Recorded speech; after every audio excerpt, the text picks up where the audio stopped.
మనుషుల నిజంగా మానవత్వం చచ్చిపోయిందా, కొందరు మహిళల అమ్మతనం చచ్చిపోయిందా అనిపించే అంత అమానవీయ ఘటన నిన్న జగిత్యాల కోరుట్ల జిల్లాలో 5 ఏళ్ల చిన్నారి మిస్ అయింది. రాత్రి వరకు వెతికిన పేరెంట్స్ కి వేరే వాళ్ళ ఇంట్లో బాత్రూమ్ లో రక్తపు మడుగులో గొంతు కోసేసి అత్యంత హృదయ విదారకమైన సిచ్యువేషన్ లో పాప బాడీ దొరికింది.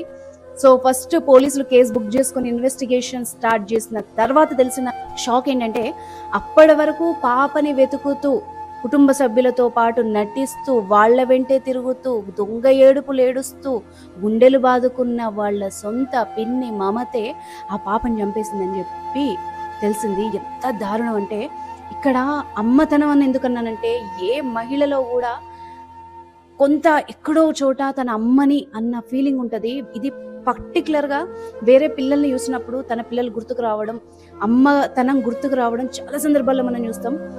కానీ ఆమె ఈ కిరాతకానికి ఎట్లా ఒడిగట్టిందో నాకు స్టిల్ అర్థమైతలేదు.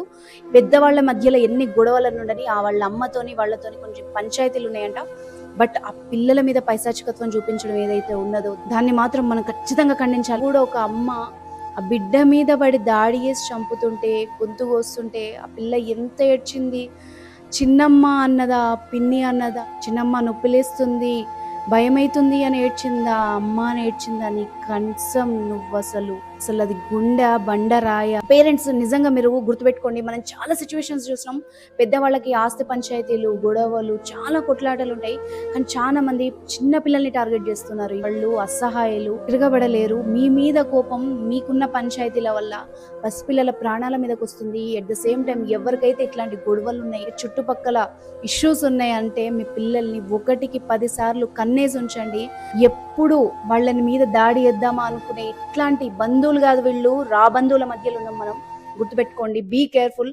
వీలైనంత షేర్ చేయండి ఈ వీడియో. అవేర్నెస్ వీడియో అనుకోండి, అందరూ బ్రేకింగ్ న్యూస్ లాగా చెప్తున్నారు కానీ కాదు, ఇది ఒక కాషన్. గుర్తుపెట్టుకోండి, ఈమె ఎంత క్రిమినల్ గా ఆలోచించింది అంటే, 1 ఆ పిల్లను చంపేయడం పక్కకు పెడితే, 2 ఆ కేసు తన మీదకి రావద్దని చెప్పి చుట్టుపక్కల సీసీ కెమెరాస్ ఆఫ్ చేసింది. వేరే వాళ్ళ ఇంటి బాత్రూమ్ లో దీనికి ఒడిగట్టిందో ఆ వ్యక్తికి కూడా రీసెంట్ గానే భార్య పిల్లలు వదిలేసిపోయినరు. ఆయన ఒంటరిగా ఉంటుండంట. ఇది కూడా కొంచెం అనుమానాస్పదంగా ఉంది. అతను ఎలాగో ఒంటరిగా ఉంటున్నాడు, ఈ మధ్య చాలా ఘటనలు జరుగుతున్నాయి పిల్లల మీద. సో కేసు అతని మీదకి డైవర్ట్ అయిపోతుంది అని ఎంత క్రిమినల్ గా ఆలోచించింది. అసలు ఏడు నుంచి వస్తున్నాయి మీకు ఈ ఐడియాలు? ఏమన్నా కిల్లర్ సిరీస్లు చూస్తున్నారా, సీరియల్స్ చూస్తున్నారా? ఇన్స్టాంట్ రిలీఫ్ కోసం, వాళ్ళ కక్ష సాధింపు కోసం ఇట్లాంటి వాటికి పొడిగడుతున్నారు. వీళ్ళకైతే ఇప్పుడున్న శిక్షలు అయితే ఎట్టి పరిస్థితుల్లో సరిపోవు. ఖచ్చితంగా కఠినమైన శిక్షలు, ఇంకా వీలైతే కొత్త శిక్షలు రాయాలని కోరుకుంటున్నా.